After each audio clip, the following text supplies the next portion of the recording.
안녕하세요. 수도권에 살고 있는 30대 초반 여자입니다. 현재 간호사로 일하고 있어서 교대 근무하며 야간 근무도 자주 하거든요. 그래서 잠을 깨기 위해 이곳의 사연을 자주 듣고 있답니다. 예전엔 라디오를 들었는데 여기 사연이 더 재밌어서 거의 습관이 되었네요. 저도 아주 파란만장한 결혼과 이혼 스토리를 가지고 있거든요. 아직 젊은 나이에 이런 일을 겪다니 한때는 화도 났어요. 그래도 빨리 끊어냈다는 데에 위안을 얻고 살고 있답니다. 여러분께도 이 경험을 공유하고 싶어서 이렇게 사연을 보내봅니다. 저의 이야기 한번 들어주시겠어요? 간호학과 졸업하고 대학 근처의 정형외과에서 일을 시작하게 되었어요.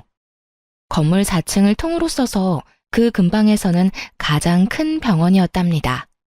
그래서 직원 수도 참 많았어요. 들어가서 거의 2년은 정신없이 일만 했던 것 같아요.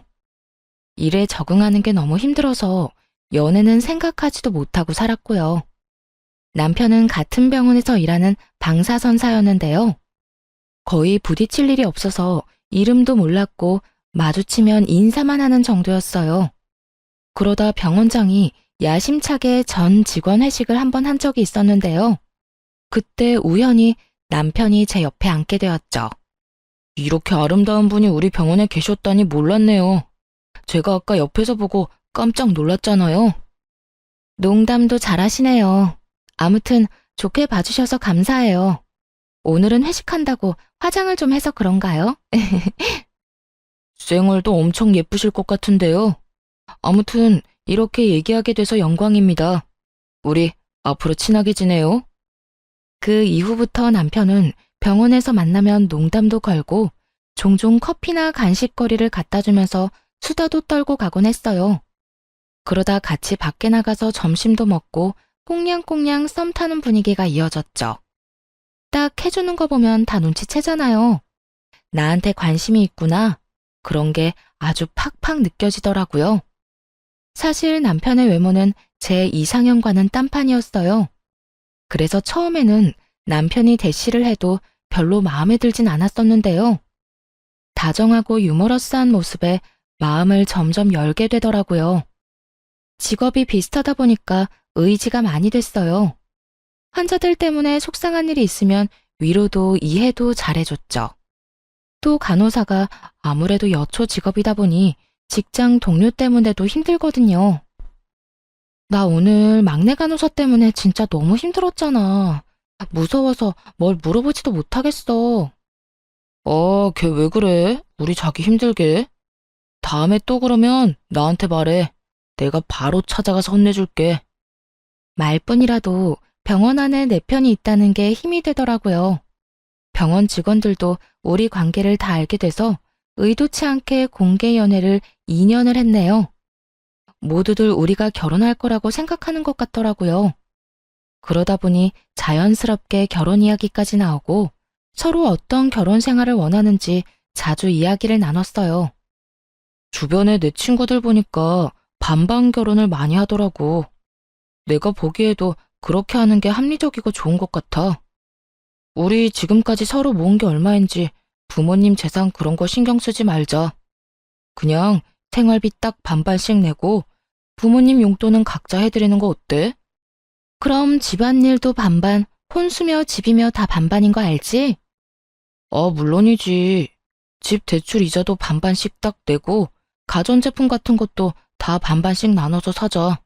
난 이거 예전부터 말해놔서 우리 부모님은 당연히 그러려니 하실 거야. 어때? 자기 진짜 합리적인 남자 만난 거야. 요즘 세상에 이렇게 부담 안 주는 남자가 어딨냐? 남편은 결혼 시작 전부터 다 반반으로 나누자고 했어요. 그러면서 자기 같은 남자 어디서 만날 수 없다며 엄청 깨어있는 척 하더라고요. 사실 그렇게까지 하는 건 별로 생각해 본 적이 없었는데 다른 친구들한테 물어보니 여자 쪽이 손해볼 건 없다고 하더라고요. 그래서 남편이 원하는 대로 하기로 했어요.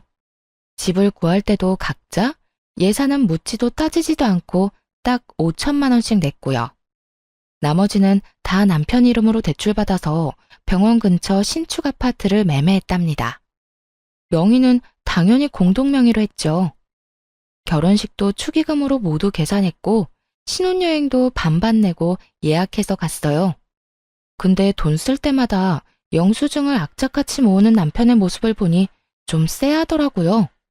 그것도 결혼 생활 중 가장 꿀 떨어진다는 신혼여행에서 말이죠. 부모님하고 가족들 드릴 선물도 각자 사자고 해서 그렇게는 했는데 좀 서운했죠. 아니나 다를까 여행 잘 갔다 와서는 할 말이 있다더군요.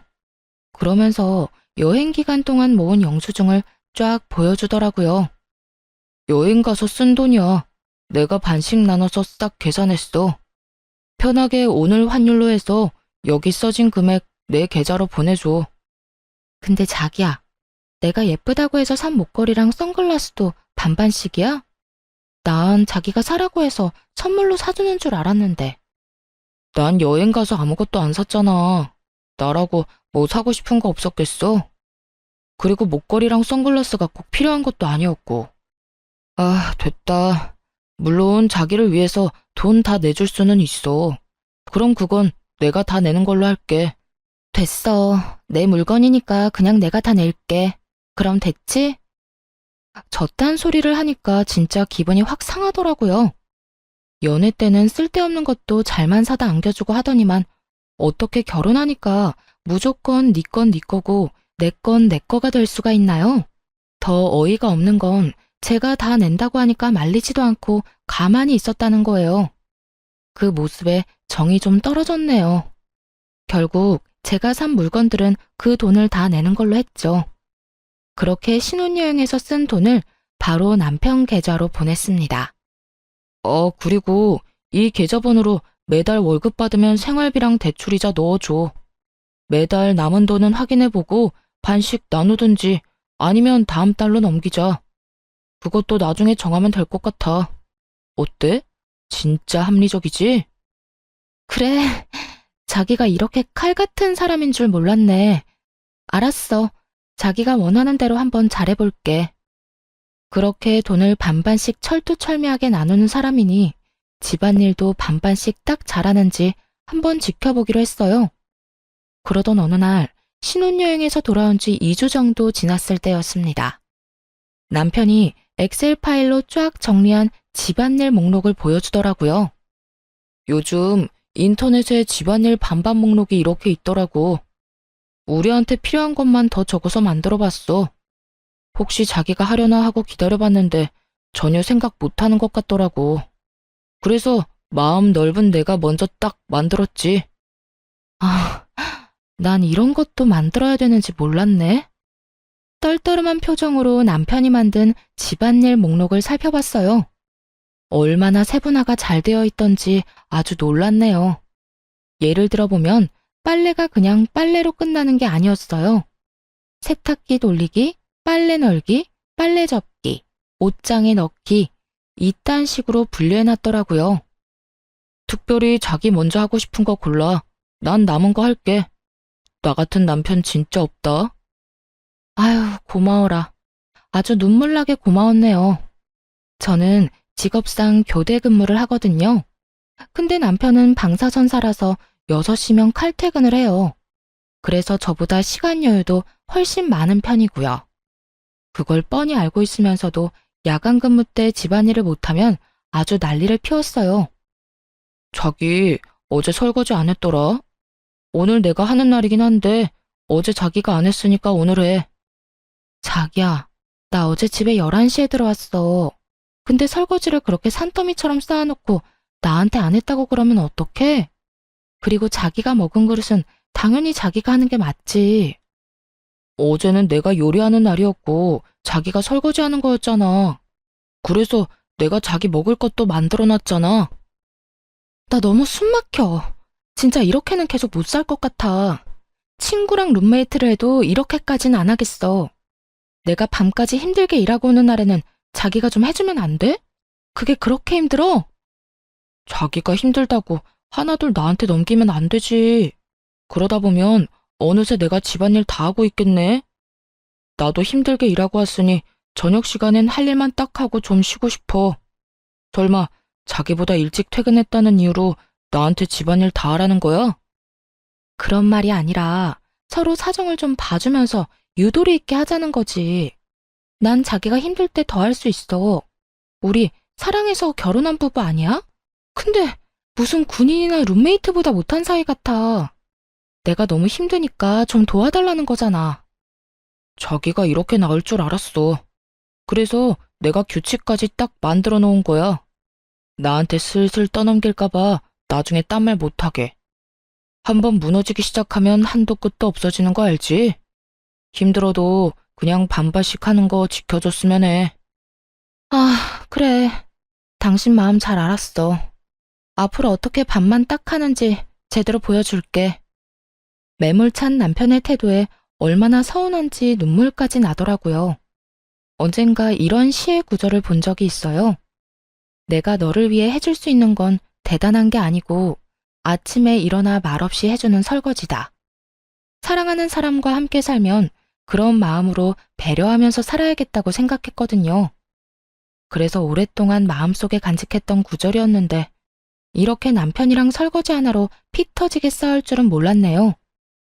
결국 점점 마음의 문을 닫고 남편이랑 똑같이 행동하기 시작했답니다.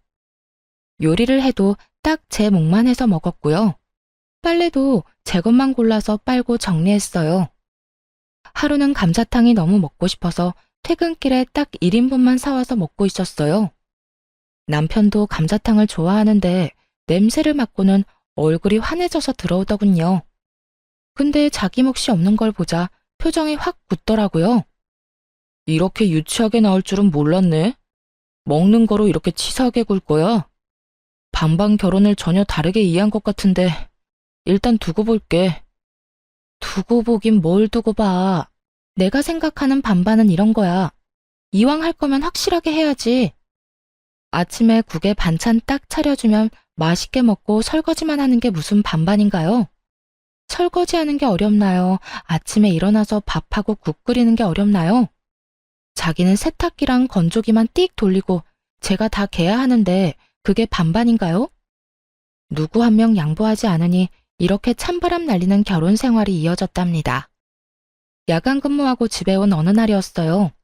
남편이 혼자 야식까지 신나 시켜 먹고는 설거지를 해놨더라고요. 그게 뭐가 문제냐고요? 정말 웃긴 게 뭔지 아시나요?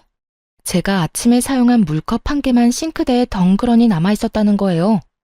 그걸 딱 보니까 지금 결혼 생활의 현수소 같다고나 할까요? 현타가 딱 찾아오더라고요. 저 인간은 컵 한 개를 설거지해줄 만큼 날 위해주지도 아껴주지도 않는구나. 그런 진실이 눈앞에 확 보였어요. 연애 때는 그렇게 잘 챙겨주고 다정했던 남편인데 너무 매정하게 변해버려서 혼란스럽고 슬프기까지 했답니다. 남편이 변한 건지 원래 이런 인간이었는지는 모르겠지만 완전히 속은 기분이었죠. 결혼한 지 얼마 안 되어 이렇게 사이가 틀어졌는데 친정엄마 생신이 다가왔어요. 지금까지 남편이 한 걸 보면 당연히 네 엄마니까 네가 준비하라고 할 것 같더군요. 그래서 같이 뭐 하자고 얘기조차 안 꺼냈습니다. 혼자서 엄마 드리려고 케이크 주문 제작해놓고 용돈 봉투도 준비하고 엄마가 한번 드시고 싶다던 오마카세도 예약했어요. 당일 어디 가는지 말 안 하고 남편을 식당으로 데려갔죠. 사이 안 좋다고 남편이랑 같이 안 가면 부모님이 걱정하실 것 같아서요. 와, 여기 엄청 비싼 오마카세 아니야? 1인당 20만 원? 자기 오늘 통 크게 쏘는 거야? 아휴, 뭘 이렇게 비싼 데를 가. 그냥 대충 먹으면 되지. 엄마 생일이 뭐 대단한 날이라고.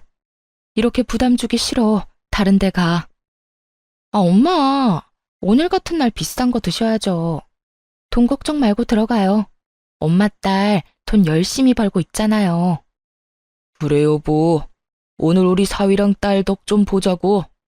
우리도 그 유명하다는 오마카세 먹어보자. 아주 화기애애한 분위기로 식사를 해서 다행이었죠. 남편은 엄청 신기해하면서 잘 먹더라고요. 부모님도 디저트까지 맛있게 잘 드셔주셨어요. 미리 준비한 케이크를 드리니 너무 예쁘다면서 엄마가 감동을 하시더라고요. 용돈 봉투도 함께 드리니 아버지도 엄지척을 하시면서 좋아하셨고요. 남편은 뭔 생각을 하는지 입을 해 벌리고 보고만 있었고요. 식사를 마무리하고 계산할 때 남편한테 말했어요. 내가 지금 계산할 테니까 반은 생활비 통장으로 보내줘. 그러자 남편이 아주 보레된 듯이 화들짝 놀라더라고요. 왜? 왜 내가 반을 내? 장모님 생신이니까 당연히 네가 내는 거지. 그리고 나한테 한마디 상의도 없이 이 비싼 데를 와놓고 뭐? 이렇게 무턱대고 나한테 반을 내라 한다고? 부모님 들으셔. 왜 이렇게 큰 소리로 화를 내? 다 반반하자고 해서 물어본 거잖아. 시부모님 생신 때도 내가 절반 내면 되잖아. 난 우리 부모님 생신 때 이런 거 사드린 적 없어. 집 밖으로 삼겹살도 안 먹으러 간다고. 우린 그냥 집에서 차려 먹어. 근데 오마카세라니 진짜. 아, 자기 너무 과소비가 심한 거 아니야? 그때 밖에 계신 줄 알았던 아버지가 우리 뒤를 쓱 지나가시더라고요. 화장실에 다녀오신 것 같았어요. 얘기를 다 들으셨을 거라 생각하니 너무 민망하고 부끄러워서 얼굴이 벌개졌죠. 너무 열받아서 머리까지 아프더라고요. 그럼 자기가 먹은 건 자기가 계산해. 결국 부모님과 제 비용만 계산했어요. 그러자 옆에서 아주 침까지 튀기면서 난리를 치더라고요. 내가 여기 오고 싶어서 왔어? 어딘지도 모르는데 당신이 끌고 온 거잖아. 그래놓고 나한테 20만 원을 내라고?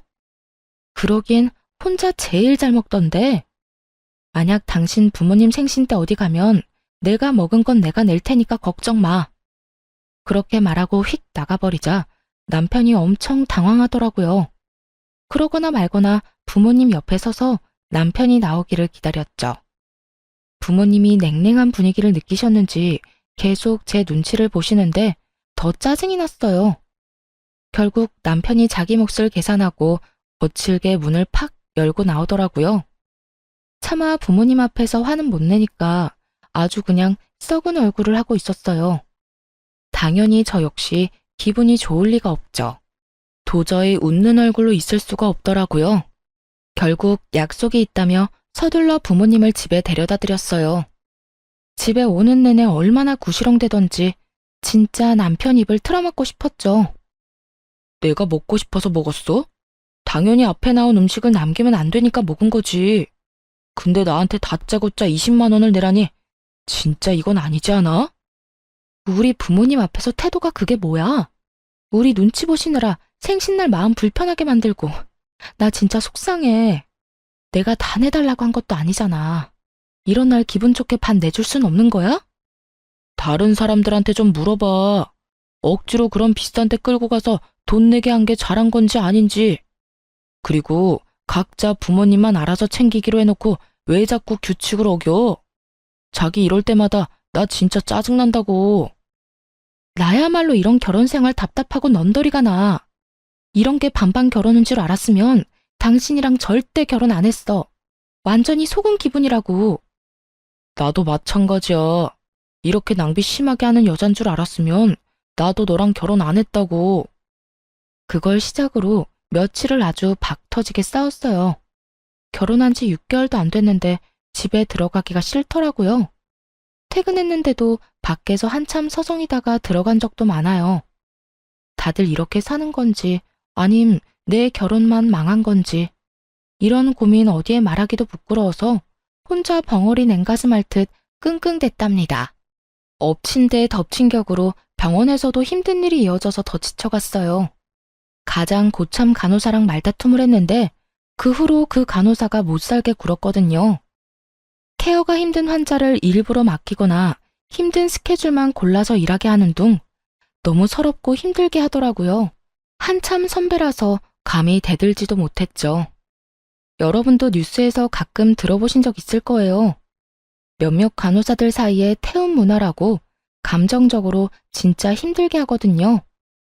신입 간호사 시절에는 이것 때문에 한 달 중 20일은 화장실에서 울었어요. 경력이 쌓이면서 좀 나아졌나 했더니 이 나이에 다시 괴롭힘 당할 줄은 몰랐네요. 요즘 병원에서 너무 힘들어. 나 지금 수간호사랑 사이 안 좋은 거 자기도 알지? 다른 애들까지 다 선동해서 나랑 말도 못하게 하더라. 나 이번 달에 주말마다 출근하는 거 알지? 너무 힘들어서 진짜 우울증 걸릴 것 같아. 당신만 힘든 거 아니야. 나도 말을 안 해서 그렇지 병원에서 엄청 힘들어. 그 정도도 못 견디면 되겠어? 수간호사랑 얼른 풀어. 계속 이래봤자 당신만 손해야. 풀긴 뭘 풀어. 이미 미안하다고 말도 해보고 선물도 줘보고 나도 할 만큼 했어. 근데도 나만 계속 못 살게 군다고. 무릎 꿇고 싹싹 빌기라도 하라는 거야? 아니, 솔직히 수간호사 사람 좋아 보이던데 당신이 어떻게 했으면 그렇게까지 해? 당신 문제라고는 생각 안 해봤어? 이참에 한번 당신 태도를 반성해봐. 나한테 하는 것만 봐도 암튼 보통은 아니지. 같은 데서 일하니까 분위기가 어떤지 뻔히 알면서 모르는 척 저딴 소리나 해대는 남편이 밉기만 했어요. 그리고 설사 제가 잘못한 부분이 있다고 쳐요. 그래도 남편이면 편들어주면서 위로를 해주는 게 맞지 않나요? 그게 부부고 가족 아닌가요? 지금 아내가 일방적으로 왕따를 당하고 있는 건데 남편이 말로라도 좀 위로를 해줬으면 덜 서러웠을 것 같아요. 그렇게 부당한 대우를 받으며 거의 6개월을 버텼답니다. 그 사이에 밥도 잘 안 넘어갈 정도로 심적으로 너무 힘들어서 살이 엄청 빠졌어요. 남편은 제가 마르든지 말든지 여전히 자기 먹을 것만 사와서 혼자 처먹더군요. 결국 견디다 못해 그 병원을 관두고 다른 곳으로 이직을 하기로 결심했어요. 그 계획을 남편한테 말했더니 아주 난리를 치더군요. 당신이 애야? 그런 일로 병원을 관두게? 관두면 또 언제 다른 병원 찾을 건데. 빨리 이직을 해도 한두 달은 걸릴 거 아니야. 이참에 6개월 정도 쉬면서 천천히 좋은 데로 찾아볼게. 나 몸도 마음도 너무 힘들어서 좀 쉬고 싶어. 그리고 당신도 맨날 입만 열면 이렇게 바쁜데 언제 아기 갖냐고 그랬잖아. 여기서 지금 아기 얘기가 왜 나와? 아기는 여유가 돼야 키우는 거지 뭐 거저 키워? 당신이 6개월 쉬면 그동안 생활비며 이자며 다 어떡할 건데? 설마 나한테 다 내라고 하는 건 아니지? 역시나 그놈의 돈 얘기가 나올 줄 알았어요. 하지만 이미 다 생각해둔 게 있었죠. 걱정하지 마. 내가 다달이 내야 하는 생활비랑 이자는 꼭 줄 거니까. 당신이야말로 내가 집에 있는다고 집안일 더 시킬 생각이나 하지 마. 내 걱정은 말고 당신이나 확실히 해. 그것만 잘 지킨다면야 당신이 이직하는 건 반대하지 않을게. 그래도 명심해. 난 외벌이 가장 될 생각은 전혀 없어. 다음 직장 빨리 새로 구하는 게 좋을 거야. 나한테 피해줄 생각은 절대 하지 마. 남편이란 인간이 피해라도 입을까봐 전전긍긍하고 계산하는 꼬락선이라니. 진짜 오만정이 떨어졌답니다. 힘드니까 그만두라든지 그동안 고생 많았다든지 그런 소리는 못 해줄 망정 말이에요. 지긋지긋했던 병원을 그만두니까 점점 안정이 되고 몸도 정상으로 돌아오더라고요. 이 와중에도 남편한테 책 잡히기 싫어서 돈은 아주 제 날짜에 다 보내줬거든요. 그래도 자기는 출근하고 저는 집에서 노니까 아주 배알이 꼬였나 보더라고요. 집에서 쉰 지 한 달 정도 되었을 때 남편이 슬슬 잔소리를 하기 시작하더군요. 새로운 데 알아보고 있는 거 맞아? 맨날 핸드폰이나 들여다보고 있는 것 같은데 사람이 그렇게 퍼져 살면 안 돼. 좀 일찍 일어나서 운동이라도 하든가. 나 일찍 일어나는 거 습관돼서 당신보다 일찍 일어나는데 뭔 소리야. 나름대로 생산적으로 지내고 있으니까 걱정하지 마. 그렇게 빈둥대면서 지내지 말고 생산적으로 살아. 집에 있으니까 청소 좀 하든지 화분을 정리하든지. 아니 힘들게 일하고 온 남편을 위해서 특별 요리를 준비해보겠다는 생각은 안 해? 어디 보자. 오늘이 수요일이니까 내가 빨래 건조기 돌리는 것까지 하네. 그리고 안방 화장실 청소하면 되고. 밥은 나 혼자 해먹으면 되니까. 그래, 설거지는 내가 그냥 다 할게. 됐지? 참나. 당신 혼자 먹는데 당연히 당신이 설거지를 해야지. 그리고 집에서 하루 종일 놀면서 좀 더 일할 수도 있는 거 아니야? 예전과는 상황이 달라졌잖아. 당신 왜 그렇게 점점 야박하게 굴어? 무슨 소리야. 오늘 당신이 저녁 설거지 하는 날이잖아. 내가 특별히 다 한다는데 오히려 고맙다고 해야 되는 거 아니야? 우리가 이렇게 산 게 하루 이틀도 아닌데 왜 뜬금없이 서운하대? 그리고 왜 갑자기 나한테 밥을 해달라는 거야? 자기가 그런 소리 하니까 너무 이상하다. 자기처럼 합리적인 사람이 왜 그래? 그렇게 선수를 치자 남편이 차마 더는 말을 못하고 입술만 들썩이더군요. 그러다가 휙 째려보고는 출근하더라고요. 그 꼴을 보고 고소하다 싶었죠. 그렇게 한 달 정도 더 지났을까요? 시모의 생신이 코앞으로 다가왔습니다. 뭐 그러거나 말거나 어차피 할 건 아무것도 없으니 상관도 하지 않고 있었어요. 근데 생신까지 일주일 정도 남은 날 시모가 전화를 하더라고요. 집에서 논다면서 어쩜 안부 전화 한 통이 없어. 이번 주 주말에 뭐 어떡할 거니? 네? 이번 주에 왜요? 어디 가시는 거예요? 어머 얘, 민망하게 이런 말까지 해야 되니? 내가 전화하기 전에 네가 알아서 준비하고 말해줘야 되는 거 아니야? 일주일 후에 내 생일인 거 창진이가 말 안 해? 며느리인 네가 집에서 생일상을 차려줄 건지 아니면 나가서 먹을 건지 알려줘야지. 아, 곧 어머니 생신인 거 당연히 알죠. 그건 창진 씨가 다 준비한다고 걱정 말라고 하더라고요. 그래서 저도 어떻게 준비가 돼가는지 모르겠네요. 서프라이즈로 어머님 놀라게 하려고 그러나 봐요. 어머, 그래? 한 번도 지 엄마 생일 챙기지도 않더니 결혼하고 나서 효자 됐나 보네. 알았다. 그럼 창진이한테 물어보마.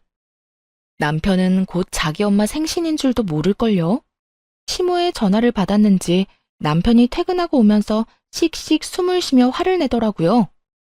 당신, 우리 엄마한테 내가 생신 준비한다고 그랬어? 왜 그런 말을 해서 엄마 기대하게 만들어? 어머님이 나한테 뭘 준비했냐고 물어보시는데 그럼 뭐라고 대답을 해? 당신 어머니니까 당연히 당신이 준비하는 거잖아. 그래서 사실대로 말씀드렸는데 도대체 뭐가 문제야? 당신은 며느리가 돼서 그렇게 말하면 안 되지.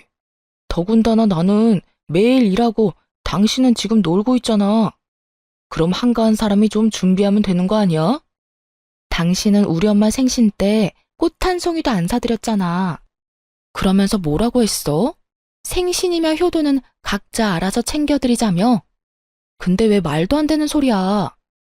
며느리랑 사위가 같아? 며느리는 며느리만의 도리가 있잖아. 그러니까 당신도 뭐라도 준비를 해야지. 그래, 식당은 내가 다 결제할게. 대신 당신은 장모님께 드렸던 그런 케이크 하나 준비해줘. 그거 예뻐서 우리 엄마도 좋아하시겠더라. 며느리랑 사이가 왜 달라? 그렇게 반반 좋아하면서 갑자기 왜 꼰대 아저씨 같은 말을 하실까? 그 케이크가 그렇게 예뻤으면 당신이 주문해서 드려. 난 당신이 말한 반반 결혼, 각자 효도 꼭 지킬 거니까. 남편은 반박을 전혀 못하더라고요. 여태껏 자기가 벌여놓은 일이 있고 한 말들이 있으니까요. 어떻게 준비하든지 말든지 신경 전혀 안 썼습니다. 그렇게 대망의 토요일이 다가왔답니다. 남편은 그날까지 삐져서는 말도 별로 안 하다가 저녁쯤 시댁에 가자고 하더군요. 뭘 어떻게 하려나 한번 지켜보려고 군말 없이 따라갔어요. 남편이 시부모님을 데리고 간 곳은 그 동네의 돼지갈비집이었죠. 그 앞에 딱 멈추니까 시모가 실망하는 표정을 짓더군요. 아, 난 여기가 그렇게 맛있더라고. 이 동네에서 제일 맛집이잖아요. 그쵸? 결혼하고서도 여기 갈비가 그렇게 먹고 싶더라고요. 오늘 엄마 생신이니까 내가 팍팍 쏠게요. 들어가서 배 터지게 먹자고요. 남편은 자기도 민망한지 괜히 큰 소리를 치면서 식당 안으로 들어갔답니다. 그러고는 돼지갈비 4인분을 시키고 혼자 며칠은 굶은 것처럼 우걱우걱 먹더라고요. 케이크며 선물 같은 건 당연히 없었죠. 남편이랑 제가 빈손인 걸 확인한 시모는 실망한 표정으로 깨작거리기만 했고요. 고기를 흡입하는 남편을 두고 저는 계산하기 좋도록 냉면 하나 시켜서 먹었어요. 아니, 새아가, 너는 왜 고기를 안 먹니? 좀 먹어라. 돼지고기 싫어하냐? 아, 전 냉면만 먹으면 돼요. 저 신경 쓰지 마시고 많이 드세요. 아, 괜찮아. 분위기 괜히 이상하게 만들지 말고 그냥 좀 먹어. 오늘은 내가 다 계산할 거야. 아, 얼른. 그게 무슨 말이야? 무슨 일이 있었니? 너희 싸웠어? 아니요, 싸우긴요. 저희 서로 배려하며 각자 할 일 딱딱 하면서 엄청 잘 지내고 있어요. 전 속이 안 좋아서 고기를 잘 못 먹겠네요. 그냥 신경 쓰지 마시고 드세요. 근데 너 친정에도 이러니? 그래도 시어머니 생일인데 어떻게 작은 케이크 하나도 안 들고 올 수가 있어? 아, 그러게. 아무것도 없네요. 창신 씨가 다 준비한다고 손 하나 까딱하지 말라고 했거든요. 오늘 와보고 저도 깜짝 놀랐어요. 아니, 어머님 생신인데 어떻게 케이크도 안 사왔어? 아버님이 혼 좀 내주세요. 이렇게 선수를 치니까 시모가 차마 아들한테는 아무 소리도 못 하더라고요. 남편도 괜히 저만 흘겨보는데 어이가 없었네요. 그러거나 말거나 냉면만 깔끔하게 딱 먹었죠. 그리고 남편이 계산하길래 옆에 가서 냉면값을 줬어요. 아, 됐어. 내가 낸다고 몇 번을 말해. 나가 있어. 내가 낼 테니까. 아니야, 됐어. 이 값 8,000원 내고 나중에 무슨 생색을 내려고 그래? 그냥 내가 낼게. 여기요. 이 냉면값만 계산해 주세요. 시모의 생신날은 그렇게 초라하게 끝이 났죠. 나중에 남편이 시모한테 따로 용돈을 줬는지는 모르겠지만요. 그 다음 달에 드디어 이직에 성공했답니다. 근데 병원이 다른 도시에 있어서 출퇴근하려면 왕복 5시간은 걸렸어요. 하지만 수간호사로 가는 거였고 연봉도 훨씬 높았기에 절대 포기할 수 없었죠. 그 사실을 말하자 남편이 화를 내더라고요. 아니, 애초에 이 동네 근처 병원을 찾았어야지. 다른 도시에서 일자리를 찾으면 어떡해? 어떻게 출퇴근을 하려고? 그냥 여기 근처로 다시 알아봐. 근데 아무리 생각해도 너무 좋은 기회야. 연봉이 거의 2배가 됐고 수간호사로 직급도 높아진다니까. 진짜 미안한데 우선은 내가 그쪽에다가 작은 원룸 얻어서 지내보면 어떨까? 미안하니까 생활비도 10만 원씩 더 낼게. 진짜? 생활비 더 낸다고? 뭐, 연봉이 2배라니까 좀 아깝긴 하네. 자기랑 떨어져서 지내는 건 너무 싫은데 어쩔 수 없지. 그 병원이 별로라 금방 그만둘 수도 있으니까 우선은 한번 해봐. 내가 응원할게. 자기가 이렇게 이해해주다니 진짜 고마워. 내가 토요일마다 꼭 올라올게. 힘든 시기지만 조금만 고생하면 돈 많이 모을 수 있으니까 우리 힘내자. 생활비도 더 내고 돈을 많이 번다고 하니까 역시나 반대는 안 하더라고요. 그렇게 새로운 병원으로 출근을 했어요. 근처에 저만의 작은 아파트도 마련했답니다. 새로운 환경에서 새롭게 일을 하니까 한 달은 정신없이 흘러가더라고요. 원룸에서는 그냥 잠만 자고 토요일에는 집으로 가 남편과 시간을 보냈죠. 일요일 저녁에는 다시 원룸으로 와서 출근 준비를 했고요. 그런 생활이 2달 정도 이어졌습니다. 그 정도 시간이 지나니까 새로운 병원 일에도 적응이 많이 됐어요. 다행히도 새 병원은 전에 다니던 데보다 더 자유롭고 부드러운 분위기였어요. 더군다나 수간호사로 간 거였기 때문에 좀 더 편한 분위기를 만들려고 노력했죠. 전에 다니던 곳처럼 한 사람을 따돌리고 괴롭히는 짓에 넌더리가 났거든요. 알 거 다 아는 다 큰 성인들이 무슨 고등학생 일진도 아니고요. 그러다 보니 다른 간호사들과 직원들이 좋아해주고 점점 따르는 게 보이더라고요. 병원에서 인정받으니 일도 더욱 즐겁고 더 잘해야겠다는 욕심이 생겼답니다. 일이 안정되었으니 이제는 인생도 제대로 돌려놔야겠다는 생각이 들었죠. 그래서 남편한테 전화를 했어요. 미안한데 이번 주 토요일에는 못 갈 것 같아. 갑자기 당직 설 일이 생겼어. 다음 주에 내가 가서 맛있는 거 사줄게. 괜찮아? 그래? 그럼 괜찮지. 주말까지 일하느라 자기가 더 힘들겠다. 나 걱정하지 말고 푹 쉬고 다음 주에 봐. 이해해줘서 고마워. 역시 나 생각해주는 건 자기뿐이네. 집에 별일은 없지? 그럼. 그냥 퇴근하고 와서 잠만 자는데 뭔 일이 있어. 자기가 없어서 너무 심심하고 외롭다. 다음 주에 봐. 아마도 눈치가 빠른 분이시라면 이 다음 일을 이미 알아채셨을 거예요. 맞아요. 토요일 아침에 몰래 남편이 있는 집으로 들이닥쳤답니다. 집으로 들어가자마자 마침 거실에 서 있던 상간녀와 딱 마주쳤어요. 저를 보더니 얼굴이 하얘지더라고요. 이미 다 알고 있었으니 무표정한 얼굴로 들어갔죠.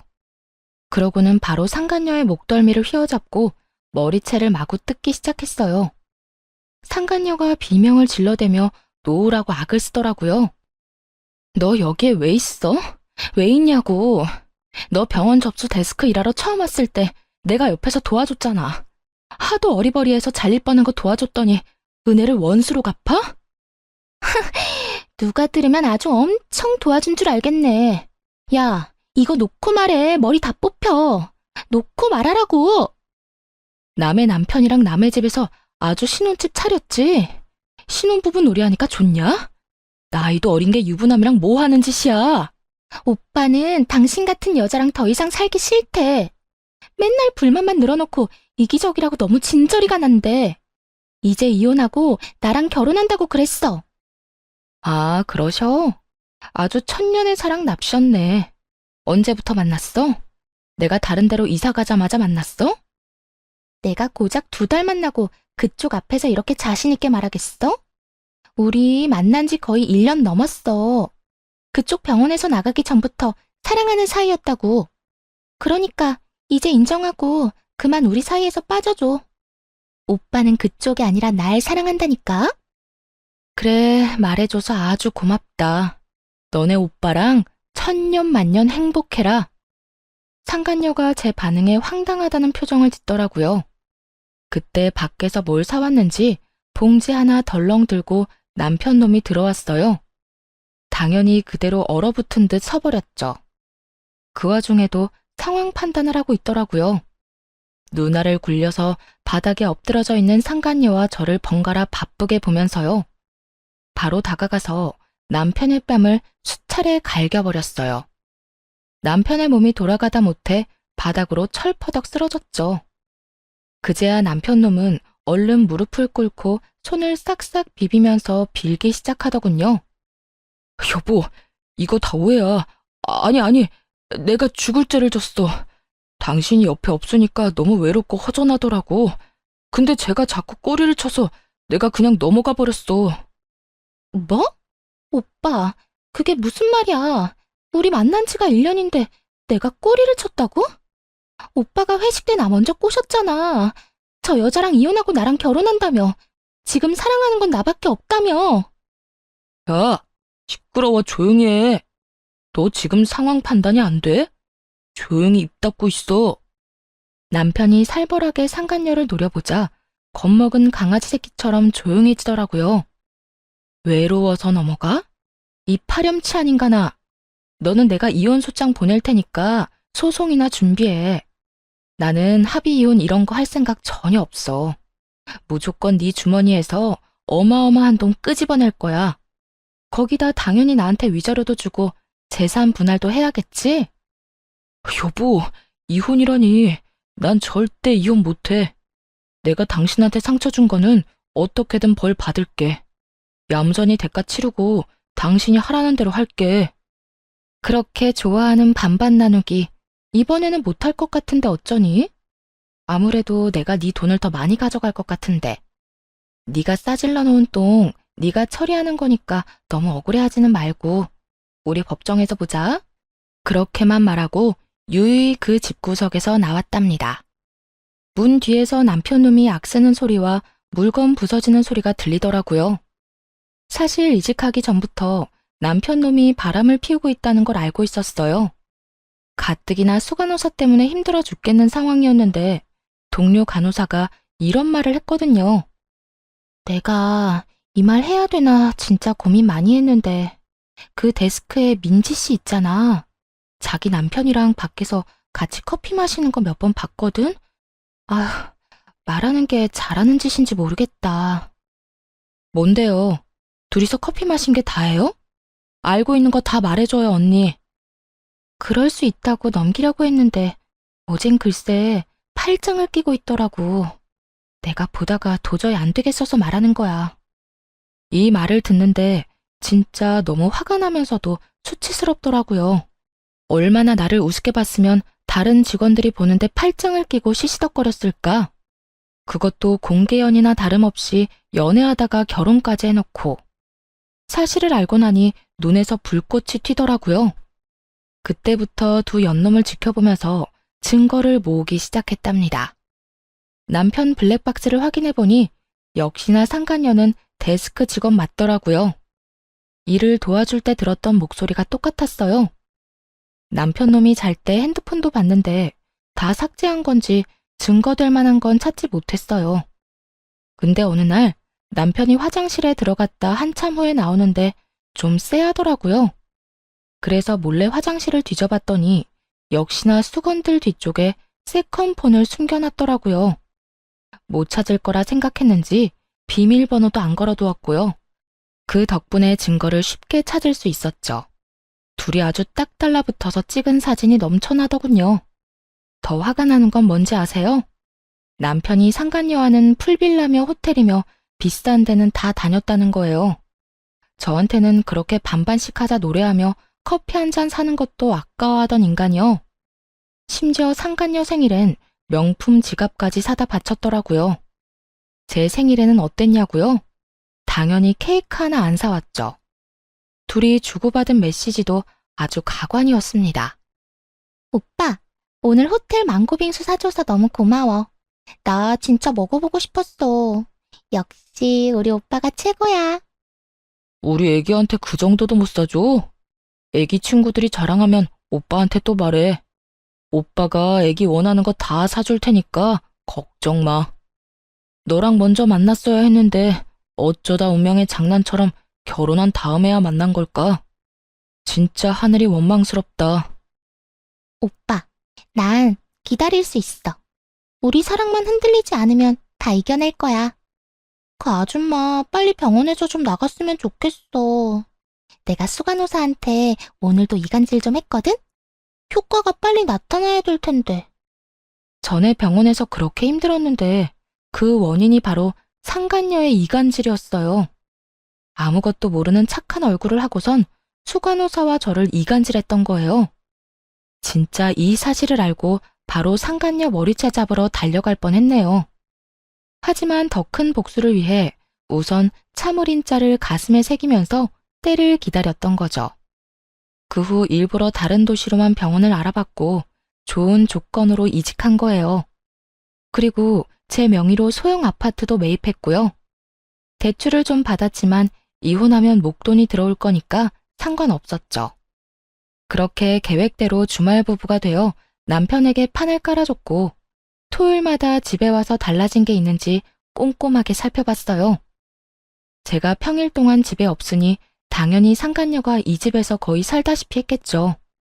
근데 진짜 웃긴 게 뭔지 아시나요? 상간녀도 자기 존재를 너무 티내고 싶었나 보더라고요. 굳이 흔적으로 찾으려고 하지 않아도 여기저기 살펴보면 가관이었어요.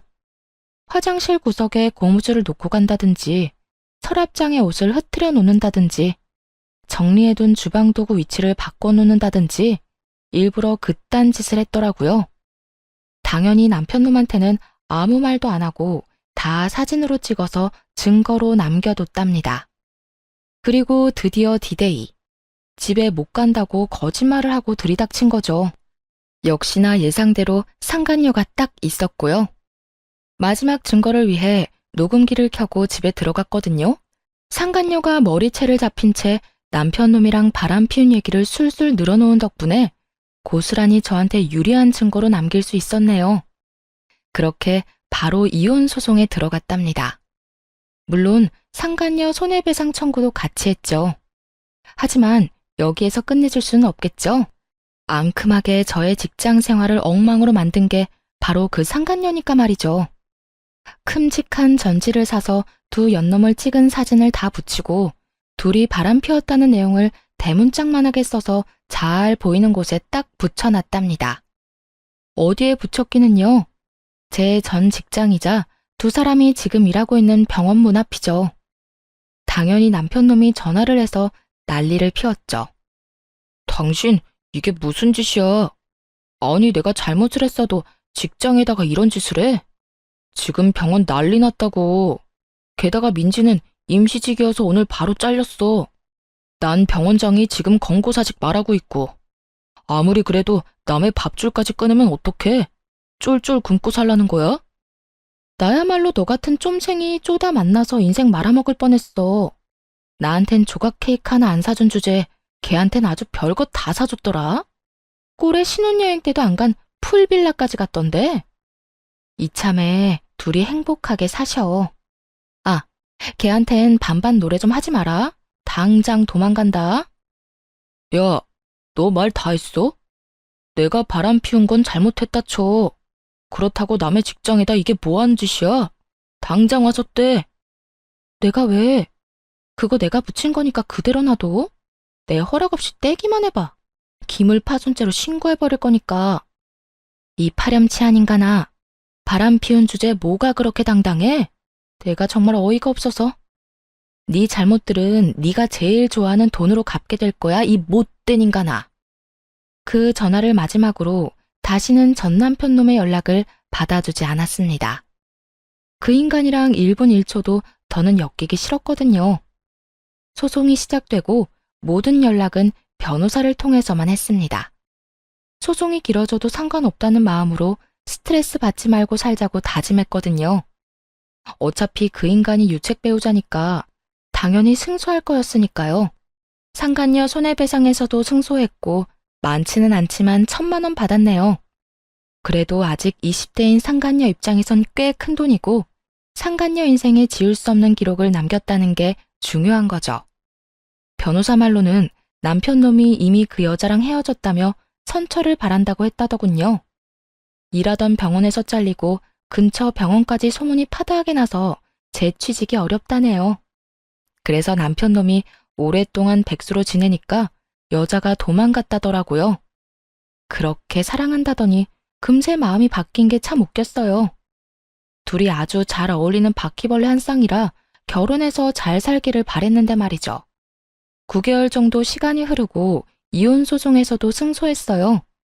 남편 놈한테 위자료 2,000만 원 받았고 같이 살던 집은 팔아서 절반은 챙겼죠. 받은 돈으로 지금 사는 아파트 대출 거의 대부분을 갚았네요. 지금은 혼자만의 집에서 평화롭게 지내는 하루하루가 얼마나 소중한지 몰라요. 전 남편 놈은 아직도 백수인 채 집도 절도 없어서 결국 부모님 집으로 들어갔대요. 그 인간이 생활비 달라고 닥달하고 뭐든 반반씩 하자고 말할 때마다 서러웠는데요. 지금은 혼자 충분히 벌면서 재테크도 많이 하고 원하는 것 다 사 먹고 예쁜 옷도 걱정 없이 사니까 너무 여유롭고 좋아요. 그 인간이랑 살 때는 왜 1,500원짜리 커피 한 잔 사 마시기도 힘들었는지 참. 이젠 앞으로 하고 싶은 거 다 하면서 행복을 위해서 살려고요. 사연 들어주신 여러분들도 늘 행복하시고 건강하셨으면 좋겠습니다. 함께 해주셔서 감사합니다.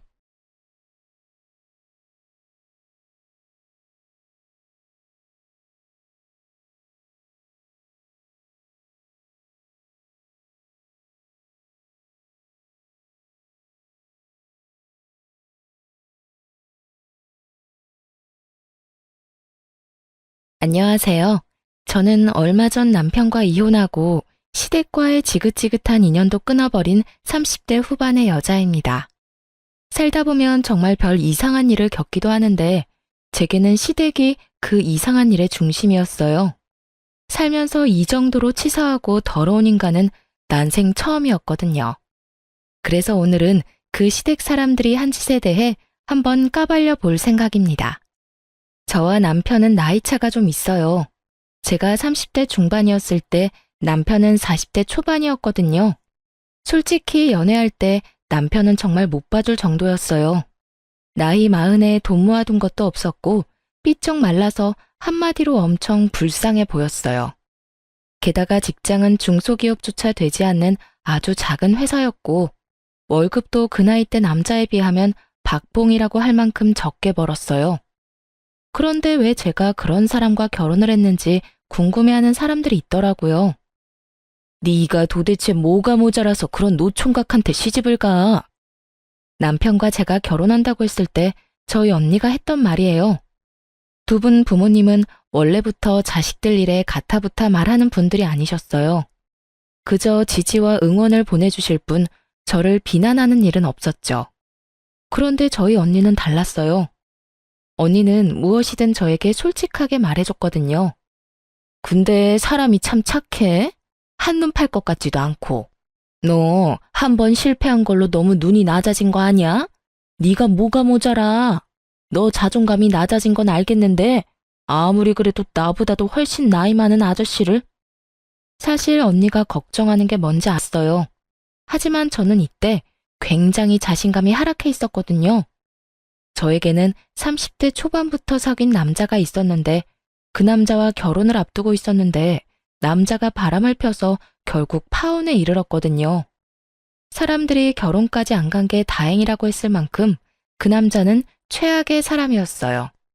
그리고 그 사건을 계기로 저는 자신감을 완전히 상실했죠. 제게 사기를 치려던 인간이 워낙 잘생긴 데다가 유들유들한 성격이었다 보니 무의식 중에 그런 남자와 정반대되는 사람을 고른 것 같기도 했죠. 그렇지만 정말로 그런 이유만으로 그 사람과 결혼하기로 한 건 아니었어요. 그만큼 그 사람이 순수하고 착했거든요. 그래서 더 끌린 거예요. 언니는 마음에 들어 하지 않았지만 부모님은 좀 달랐어요. 시부될 분이 공무원이라 부모님이 좋아하셨거든요. 공무원이라는 직함이 주는 신뢰감이 저희 친정 부모님에게 딱 주어진 거죠. 그렇게 상견례를 무사히 마치고 세부적인 내용을 상의하러 시댁에 들리게 됐어요. 그리고 그때부터 저는 이 결혼에 불안을 가지게 됐어요. 저희 신혼집 이야기를 하는데 시모가 그러더군요. 결혼은 너희 알아서 하거라. 신혼집도 마찬가지야.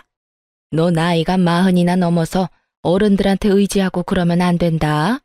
그러면 사람들이 욕해. 아직 돈 벌 수 있는 날도 많고 힘도 있지 않니? 그러니까 알아서 결혼해. 결혼식에 우리는 아버지 은퇴하고 나도 일 안 하니 신경 많이 못 써줄 거다. 그 말을 듣고 솔직히 좀 많이 당황했어요. 남편이 예전에 저한테 말한 적이 있었거든요. 자기가 여태 돈을 많이 못 모아둔 이유요. 월급 받을 때부터 시모에게 한 달에 100만 원씩 용돈을 드렸다고 했거든요.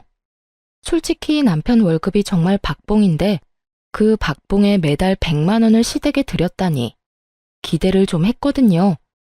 10년 넘게 그렇게 돈을 받아가셨으면 아들 장가갈 때 돈 좀 마련해 주실 수도 있겠구나 하고요.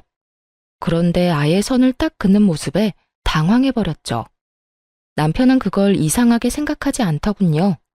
결국 저는 그날 돌아오는 차 안에서 남편에게 말했어요. 당신 결혼해서도 어머님한테 용돈 그렇게 드릴 거야? 그렇지 않을까? 여태 주던 걸 안 주는 것도 이상하고. 오빠, 잘 생각해. 지금 당장 오빠 돈 한 푼 없이 결혼하는 거야. 우리 부모님이랑 내가 모은 돈으로 신혼집은 작은 거라도 마련할 수는 있어. 근데 결혼 혼자서 하는 것도 아니고 오빠도 보탬은 돼야지. 어머님한테 그렇게 용돈을 많이 드리면 앞으로 애가 생기고 내가 육아휴직 쓸 때는 어떻게 될 것 같아? 제 말에 남편이 조용히 생각하더군요. 자기가 생각해봐도 무리겠죠.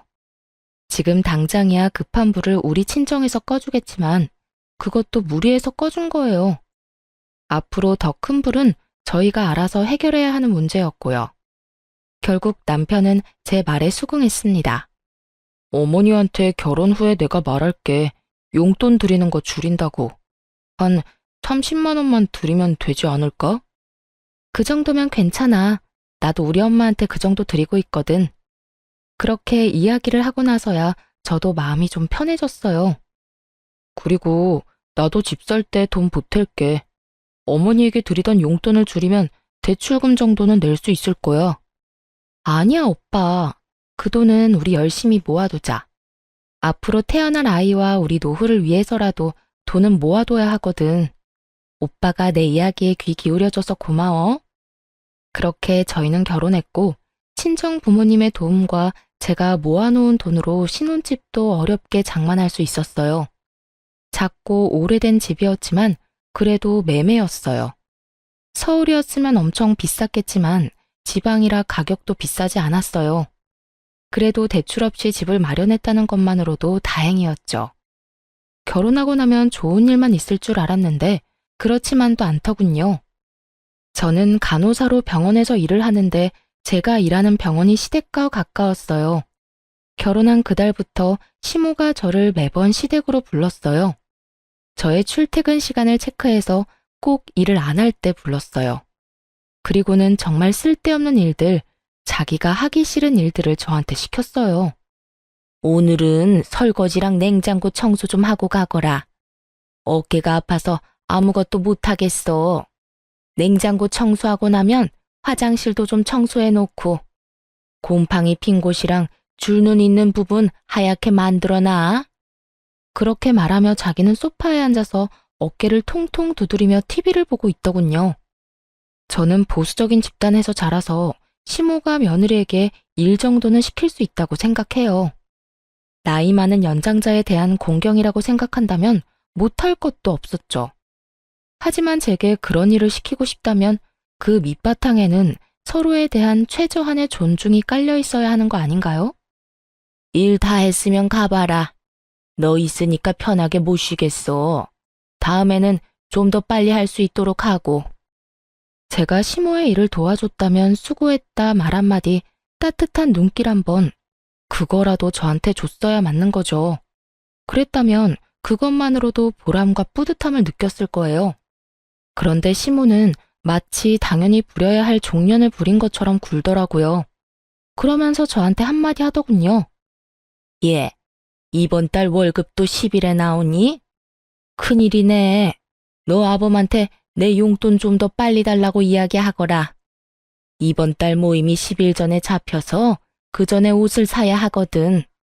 자주 보는 것도 아닌데 한 번 입었던 옷을 입고 가는 것도 좀 그렇지 않니? 그이한테 물어볼게요. 물어볼 게 뭐 있어? 그냥 그렇게 하라고 하면 하는 거지. 정말 고압적인 자세로 그런 말을 하는 시모를 보며 시모가 저를 그리 반기지 않는다는 걸 알게 됐죠. 그날 저녁 저는 남편에게 시모가 용돈을 빨리 받기를 원한다고 말했고 남편은 이 기회에 용돈을 줄여서 드리겠다고 말하겠다고 했고 저도 함께 시댁에 가기로 했어요. 시댁에 가서 시모에게 봉투를 건넨 남편에게 시모가 의아한 듯 묻더군요. 그냥 계좌로 붙여주면 되지 왜 갑자기 현금을 가져와? 그렇게 이야기하며 봉투를 열어 확인하던 시모가 인상을 팍 찡그리더군요. 너 이건 뭐야? 왜 30만 원밖에 안 들어있어? 나머지 70만 원은 어디 갔니? 어머니, 그 일 때문에 드릴 말씀이 있어요. 저도 이제 결혼했고 아이도 곧 생길 건데 어머니 용돈으로 100만 원씩 드리는 건 좀 무리인 것 같아서요.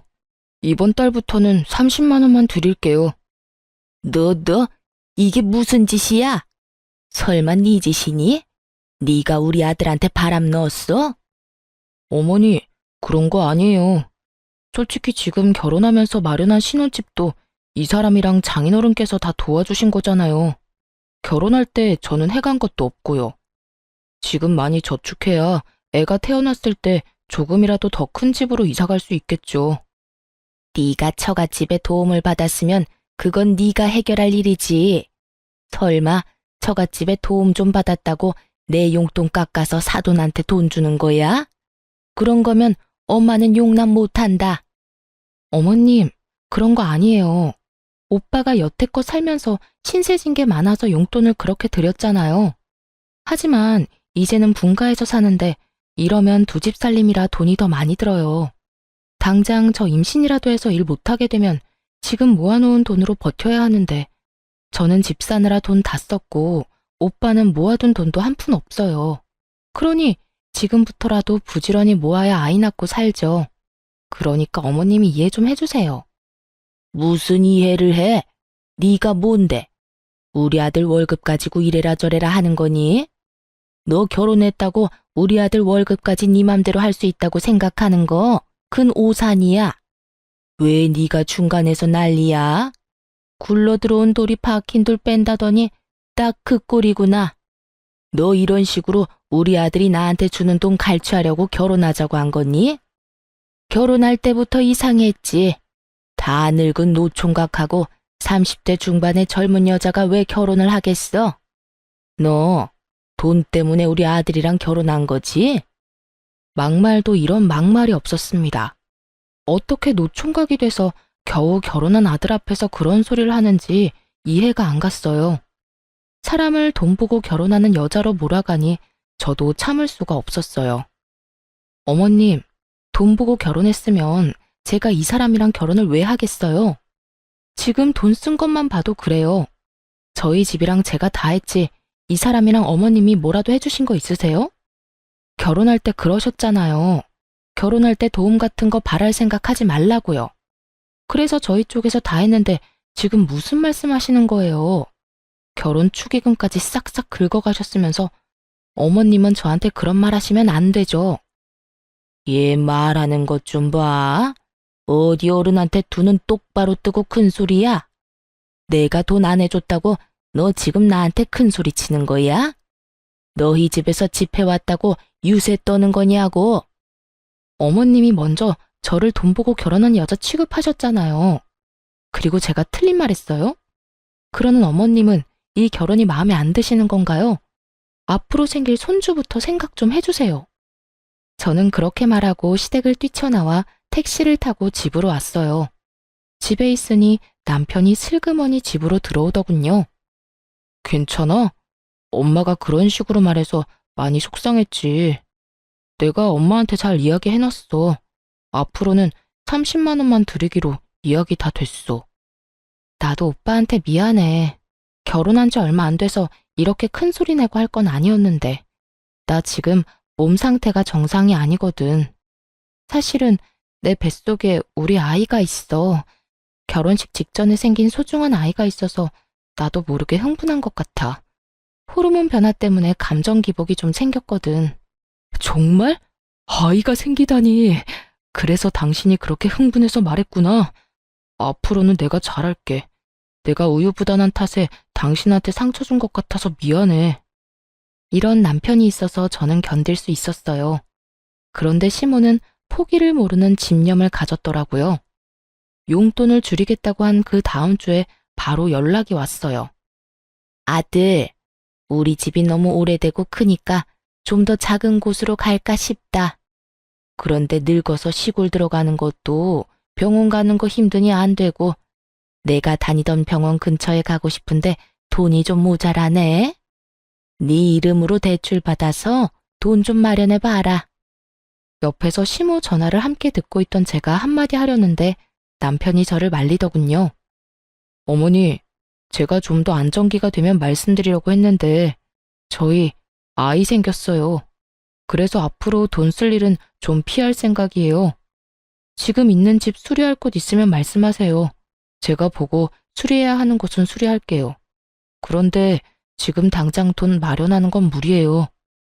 아이? 너희 아이가 생겼어? 거짓말 아니야. 나한테 돈 주기 싫어서 애 생겼다고 거짓말하는 거 아니냐고. 무슨 그런 걸로 거짓말을 해요. 어머니, 이제 좀 그만하세요. 저는 괜찮은데 와이프 상처받는 건 안 보고 싶어요. 죄송해요. 그렇게 전화를 끊는 남편을 보니 그제야 마음이 놓였어요. 시모의 그런 막무가내 요청도 막을 수 있게 됐잖아요. 그리고 작은 집으로 옮기면서 돈이 더 필요하다는 시모 말은 진짜 듣고만 있어도 어질하더라고요. 사실 시모는 전업주부로 시부가 주는 돈으로 생활했었는데 사치가 좀 있었거든요. 과시욕도 있고 함께 모임하는 사람들 따라가려니 시부 용돈만으로는 버거웠던 모양이었어요. 그러니 아들 용돈으로 10년 동안 사치스럽게 생활한 모양이었죠. 며느리가 생겨서 이제 그런 생활을 청산해야 하는데 쉽지 않으니 이런 식으로 매번 돈을 요구했어요. 집도 비싼 집으로 가려는 이유는 뻔해 보였어요. 지인들에게 자랑하고 싶었던 모양이었어요. 땅값 비싼 곳으로 이사 갔다고 말이죠. 손주가 생기니 결국은 더 이상 돈을 요구하지는 않더군요. 하지만 그 뒤로는 좀 더 치사한 방법으로 저를 괴롭히기 시작했어요. 제게 반감을 가지고 있다고 생각했는데 나중에 그 속내를 확인하고는 소름이 돋았어요. 평범한 사람이라면 상상도 못할 검은 속내가 있더라고요. 저는 결혼과 동시에 임신을 했고 아이를 낳았어요. 딸은 시모의 의심과는 다르게 남편과 무척 똑같이 생겼었어요. 아무도 남편 아들이 아니라고 생각도 못할 정도로 말이죠. 시댁에는 그 용돈 사건 이후로 잘 가지 않았고 명절과 생일, 어버이날에만 방문하게 됐어요. 그 외의 날에는 남편 혼자 시댁에 들렀죠. 아이가 2살 때였어요. 음식을 차리는 건 거의 다 제 몫이었어요. 시모는 절대로 저를 도와주지 않았어요. 딱 하나, 밥만 시모가 했죠. 그런데 그보다 더 짜증나는 일은 따로 있었어요. 밥을 먹으려고 할 때마다 저를 바깥으로 심부름을 보냈거든요. 시댁에서 마트까지는 적어도 걸어서 왕복 20분은 걸렸어요. 가는데 10분, 장 보는데 10분, 오는데 10분이면 총 30분을 보내는 거죠. 심부름은 항상 간장이나 막걸리, 음료수 같은 액체로 된 무거운 물건들이었죠. 미리 사두면 될 것인데 항상 그렇게 저를 시켰어요.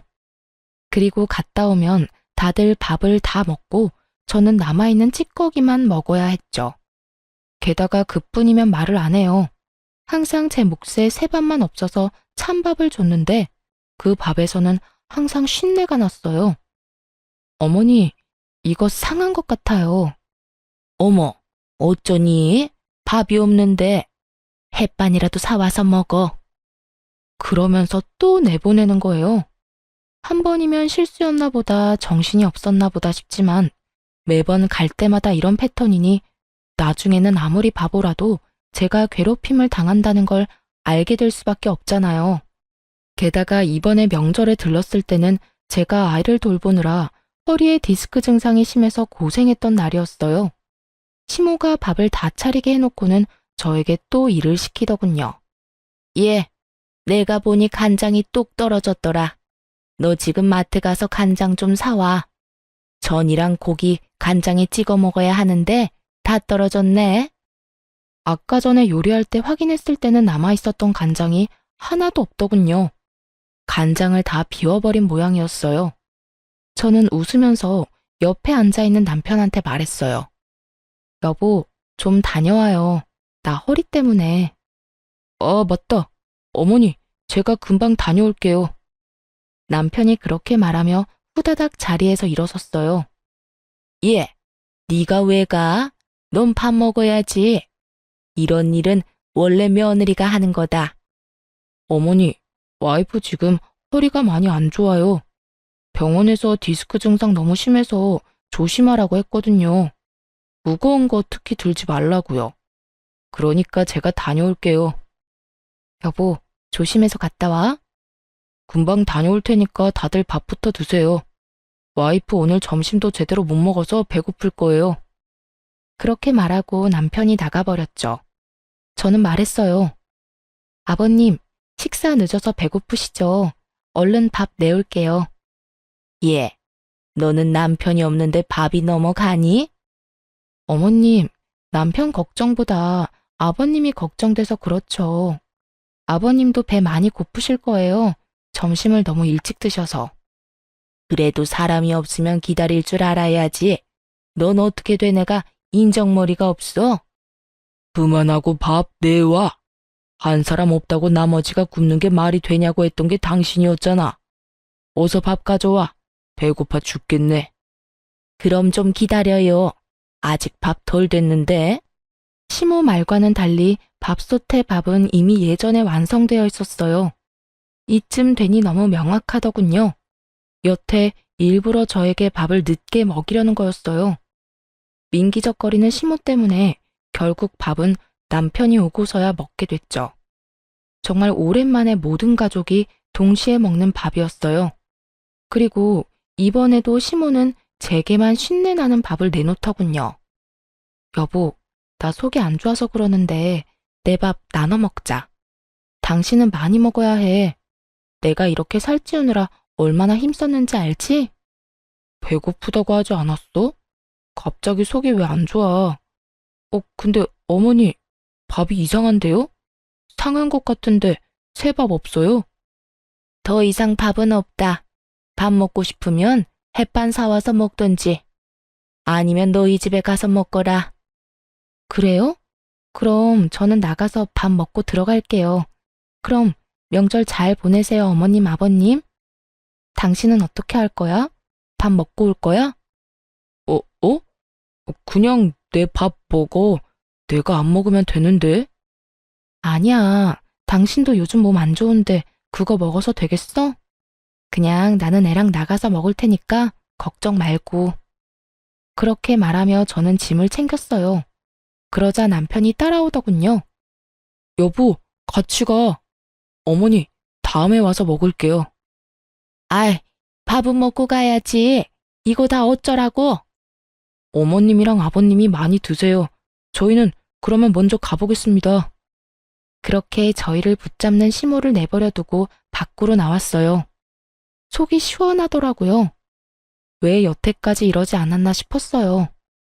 그렇게 외식을 하고 집으로 돌아왔어요. 그리고 그 뒤로 시댁에서 연락 오면 남편만 보냈어요.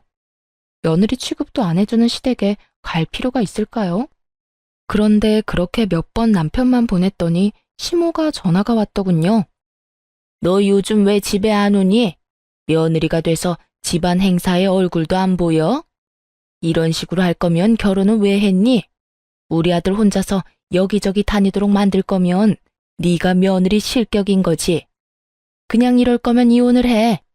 우리 얼굴 보기도 싫으면 그냥 이혼하면 되지. 뭐하러 질질 끌어? 어머님, 좀 흥분하신 것 같네요. 갑자기 전화 와서 이혼하라고 하셔도 저희는 그럴 생각이 없어요. 그럴 생각이 없으면 우리가 하라는 대로 해야지. 너 혼자 살 거면 뭐하러 결혼을 했어? 시모가 남편에게 무슨 말을 들었는지 말하지 않아도 알겠더라고요. 저는 남편에게 시모와 이야기할 때 혹시라도 돈과 관련된 이야기가 나오면 무조건 선을 지키라고 했거든요. 아마 또 돈이나 달라고 했겠죠. 남편은 거절했을 테고. 그러니 저한테 전화와서 이 난리를 피우는 거겠죠.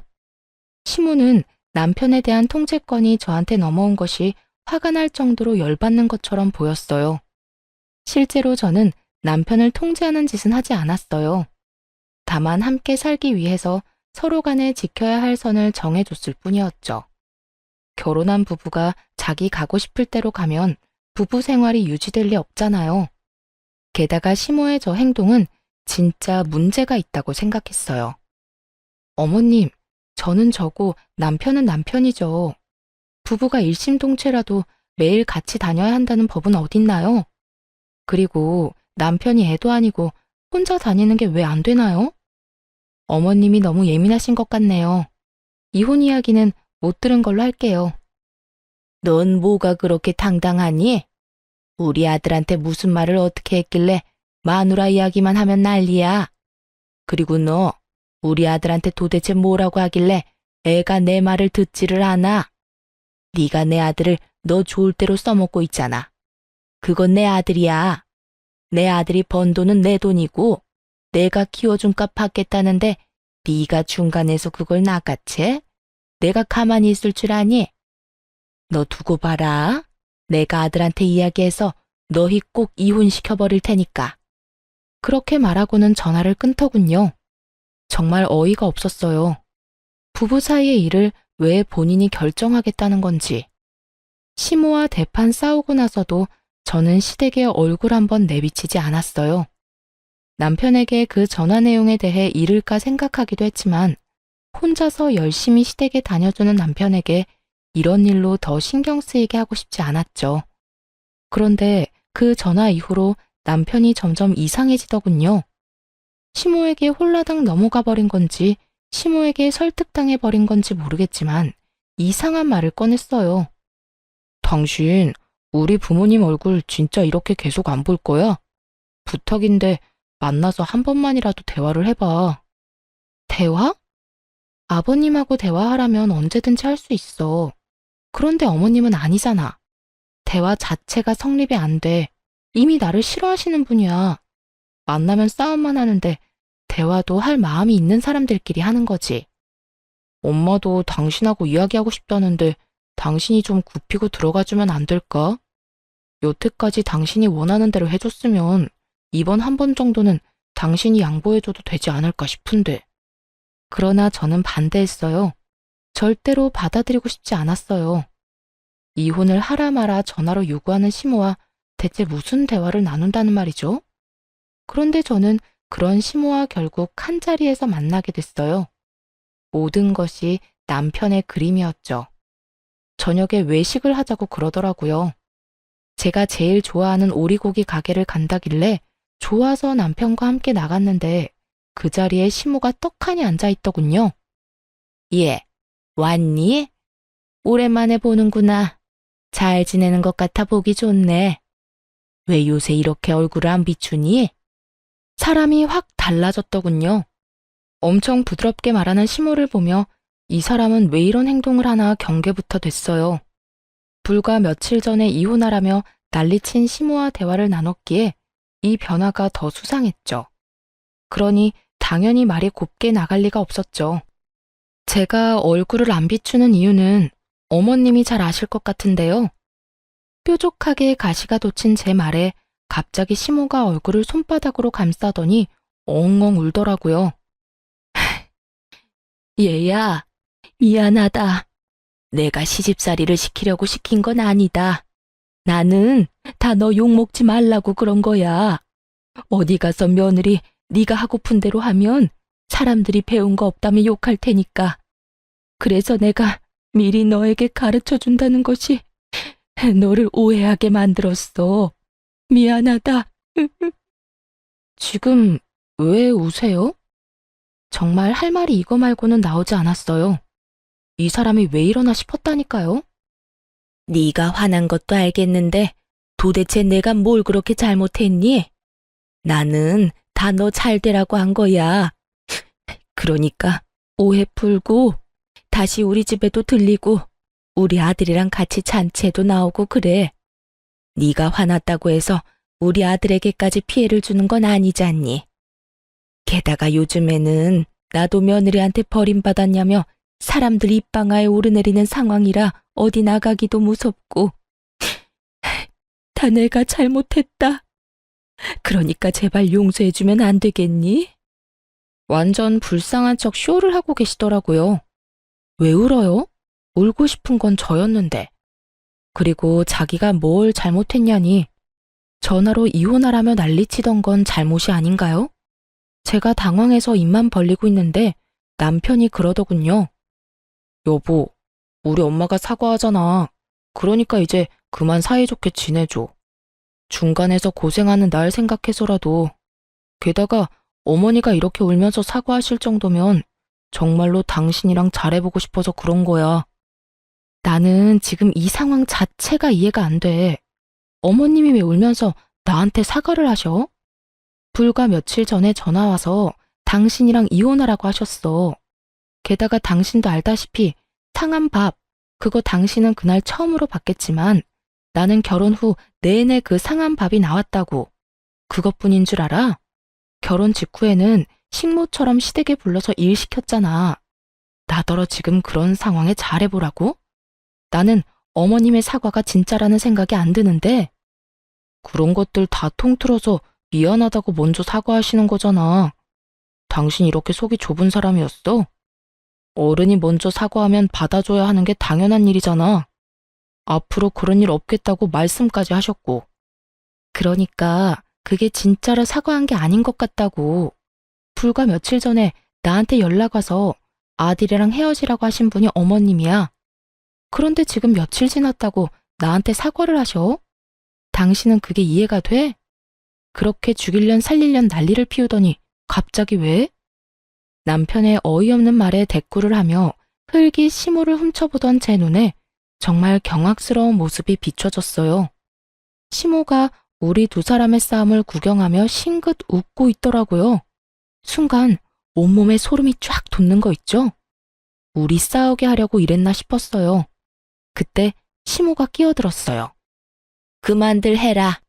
나 때문에 너희들끼리 싸우지 말어. 아들아, 나는 할 만큼 다 했다고 생각한다. 네가 며느리랑 사이좋게 지내라고 해서 사과까지 했어. 내가 뭘 잘못했는지는 모르겠지만 그런 일들이 실수라고 말한들 네 처한테 먹히지도 않겠지. 네가 며느리와 헤어진다고 해도 나는 안 말린다. 어른인 내가 먼저 사과까지 했는데 그 사과마저도 안 받아들인 사람이야. 그런 사람을 집에 데려다 놓는 거 반대다. 그러니 앞으로는 너도 우리 집에 오지 말거라. 어머니, 갑자기 그게 무슨 말씀이세요? 저랑 연을 끊으시겠다는 말이에요? 그래, 네 처가 이렇게 협조가 안 되면 우리가 연을 끊는 게 맞는 거지. 시모는 교묘하게 남편을 선동하기 시작했어요. 양자택일이었죠. 와이프냐 부모냐 고르라는 거였어요. 남편이 중간에서 갈팡질팡 하더군요. 저는 그 갈팡질팡에 더 배신감이 느껴졌어요. 어머니, 저는 연 끊을 생각 없어요. 우리도 너와 연 끊을 생각은 없었어. 그런데 네 마누라를 봐라. 아주 완고하잖니? 고집이라는 고집은 있는 대로 부리고 어른들이 머리를 낮추고 들어가도 빳빳하게 고개 들고 나한테 따지는 거 못 봤니? 나는 그런 여자는 며느리로 두고 싶지 않다. 내가 자존심 다 내려놓고 사과하면 뭐하니? 받아줄 생각이 없는데. 당신 진짜 우리 엄마랑 화해 안 할 거야? 엄마가 이렇게까지 말하는데 도대체 뭘 더 바래?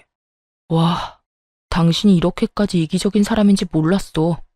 나랑 우리 엄마가 이렇게 고개 숙이고 들어갔으면 받아주는 척이라도 해야 하는 거 아니야? 그리고 막말로 시댁 어른이잖아. 어떻게 너는 네 생각만 해? 네가 힘들다고 나랑 부모님 관계 다 망쳐놓는 게 말이 되는 일이야? 아들, 됐다. 더 이상 설득하려 하지 마. 이해가 안 되는 사람들은 평생 이해를 못해. 내가 이것 하나만 확실히 말하마. 재산 분할은 확실하게 해라. 돈 문제는 확실하게 해야 뒤탈이 없어.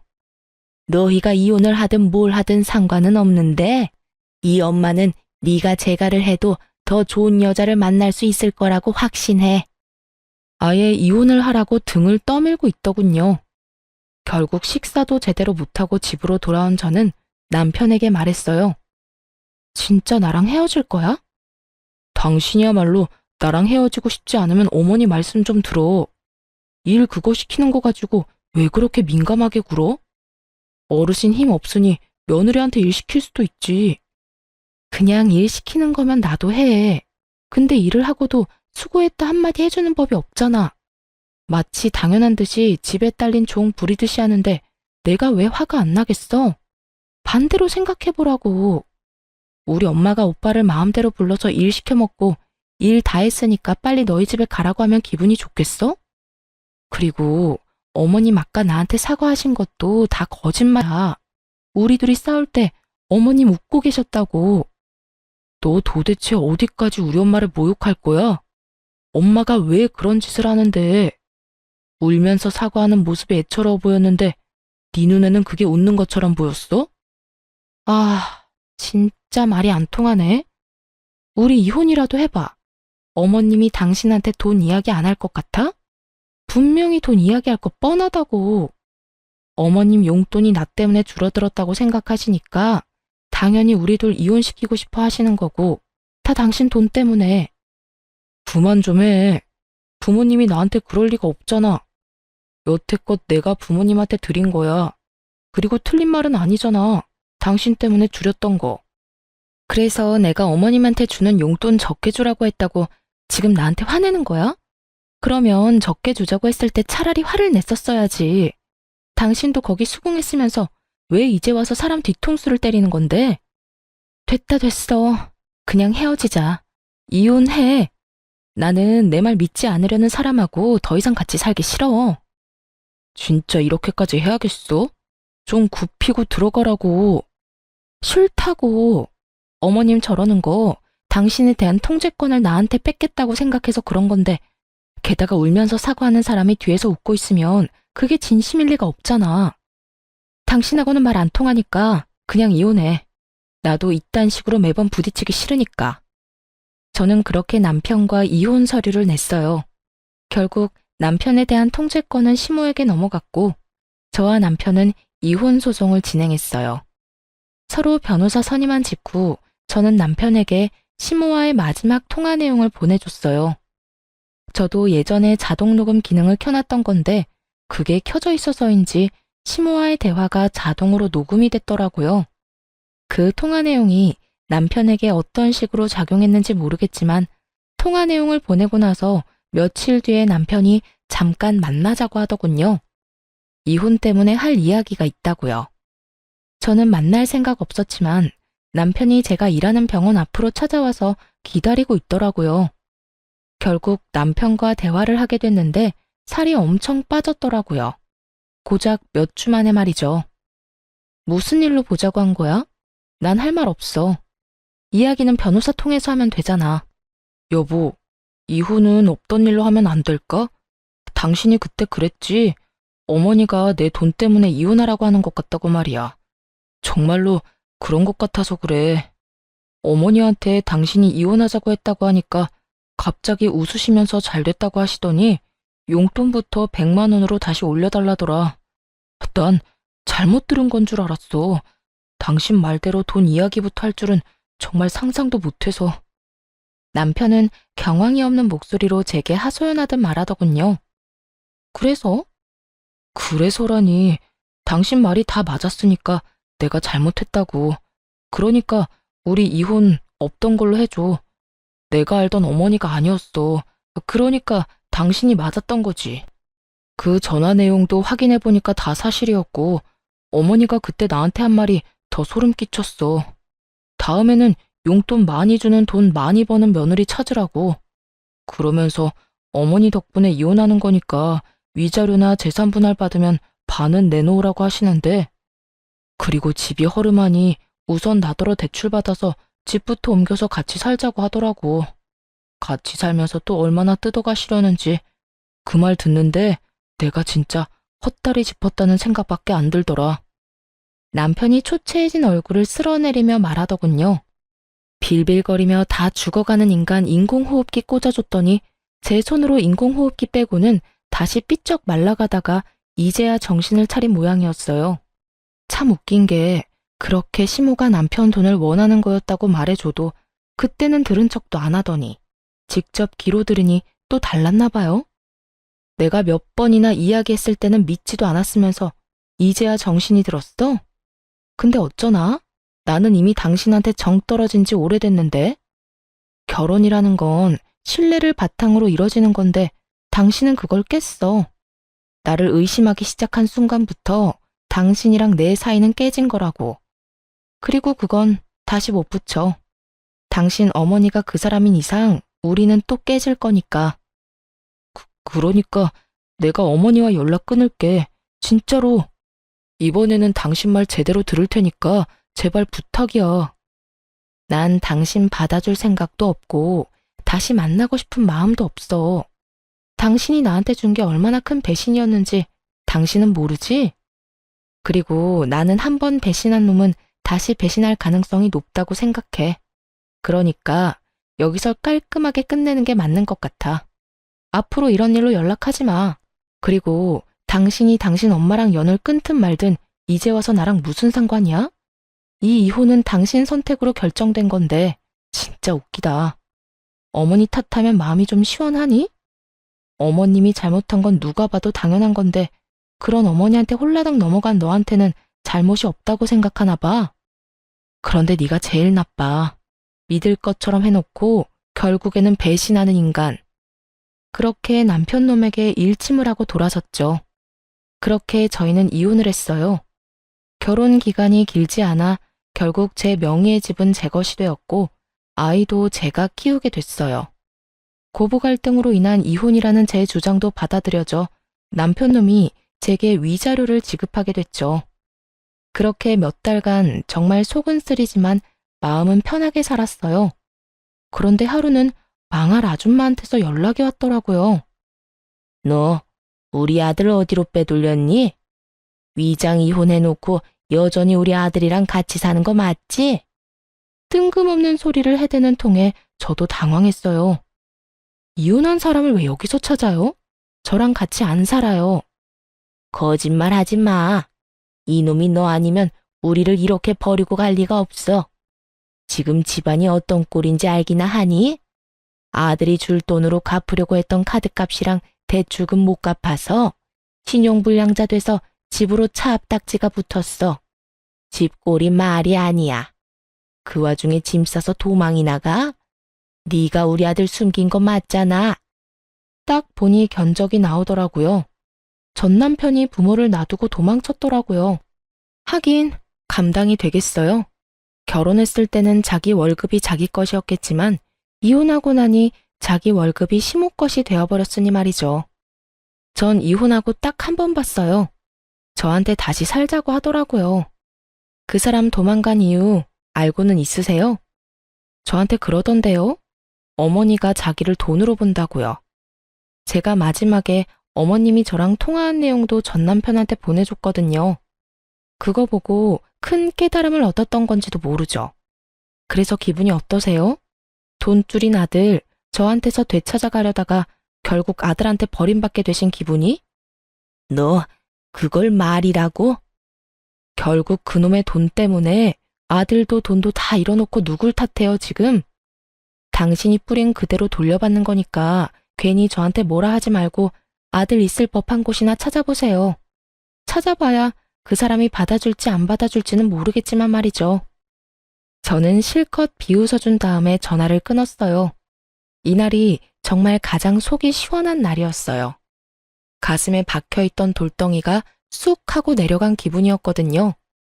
돈 때문에 안달이 나서 저한테 전화해서 아들 찾는 모습을 보니 그냥 조용히 자식 부부 이혼하도록 선동질만 안 했으면 평온하게 노년을 맞이할 수 있었을 텐데 결국 자기 마음대로 아들을 휘두르려다가 아들에게도 버림받고 돈까지 없어서 허우적대고 있잖아요. 솔직히 시모가 금방 전 남편을 찾을 거라고 생각했어요. 직장으로 찾아가면 금방 볼 수 있을 테니까요. 그런데 나중에 보니 직장도 그만뒀더라고요. 저한테 거절당하고 꽤나 상심이 컸는지 지방으로 내려가 직장을 구했다고 들었어요. 시모가 찾을 수 없도록 아예 아주 멀리 가버렸더라고요. 나이가 있어서 좋은 직장은 구하지 못하고 생산직 공장에 들어가 돈을 벌고 있었어요. 나이가 적은 것도 아니고 40 중반에 집도 마누라도 자식도 잃고 부모까지 스스로 내던지고 아무도 모르는 지방에서 집과 직장만 오가는 삶을 선택했더라고요. 딱하지만 제가 도울 수 있는 건 없었어요. 그렇다고 제가 제 스스로 다시 지옥으로 몸을 밀어 넣는 짓은 할 수는 없잖아요. 누군가는 남편이 참 불쌍하다며 다시 잘해보지 않겠냐고 그렇게 말하기도 했지만 다시 붙인다고 깨진 조각에서 물이 안 새는 건 아니죠. 그리고 저도 살아야 하잖아요. 남편이 불쌍한 삶을 산다고 제가 힘들고 상처 입었던 일들이 사라지는 것도 아니고요. 그리고 전 남편이 떠난 시댁은 완전 망해버렸더라고요. 자식 새끼가 돈 다 갚아줄 거라고 자신만만하게 돈 낭비하던 시모가 결국에는 그걸 고스란히 다 갚아야 했고 가진 돈으로 해결이 안 되어서 결국 집까지 팔았더군요. 나중에는 단칸방으로 이사 갔다고 하더라고요. 거기 들어가서는 시모보다 7살이나 많은 시부가 병을 얻는 바람에 요양원까지 보내야 했고요. 자식이 사라졌으니 보호자도 없이 시모가 직접 보살피겠죠. 그 지경이 될 때까지 참 어떻게 그렇게 펑펑 돈을 썼는지 전 남편은 자기 부모님이 그런 상황인데도 부모에게 도움을 주기는커녕 아무것도 안 하고 그냥 자기 할 일만 열심히 한다고 하더라고요. 그만큼 가슴속에 사무친 게 많은 건지 아니면 시모에게 받은 배신감이 그만큼 컸던 건지 그건 본인 빼고는 아무도 모를 거예요. 저는 남자에게 크게 당한 게 벌써 두 번째라 이제는 연애나 결혼은 아주 넌덜머리가 나요. 아이 키우며 평온하게 시간을 보내는 것도 나쁘지 않고요. 간호사 일이 바쁘기는 하지만 이제는 큰 병원에서 나와서 개인 의원에서 일을 하며 시간을 좀 더 여유롭게 쓰고 있거든요. 그래서 아이와 함께할 시간도 더 많고요. 자식을 돈으로 생각하는 시모가 어디까지 망가진지 확인하고 나니 아이를 키울 때 더 신중해지더라고요. 저런 부모는 되지 말아야겠다는 생각을 자주 해요. 제 글을 읽고 계신 여러분들도 주변에 자식을 돈으로 생각하는 부모나 시부모가 있으면 조심하세요. 욕심은 한도 끝도 없더라고요. 저는 그래도 초반에 빠져나올 수 있어서 천만 다행이라고 생각하고 있거든요. 글을 쓰다 보니 길어졌네요. 글 읽어주셔서 무척 감사합니다. 모두들 좋은 하루 보내세요.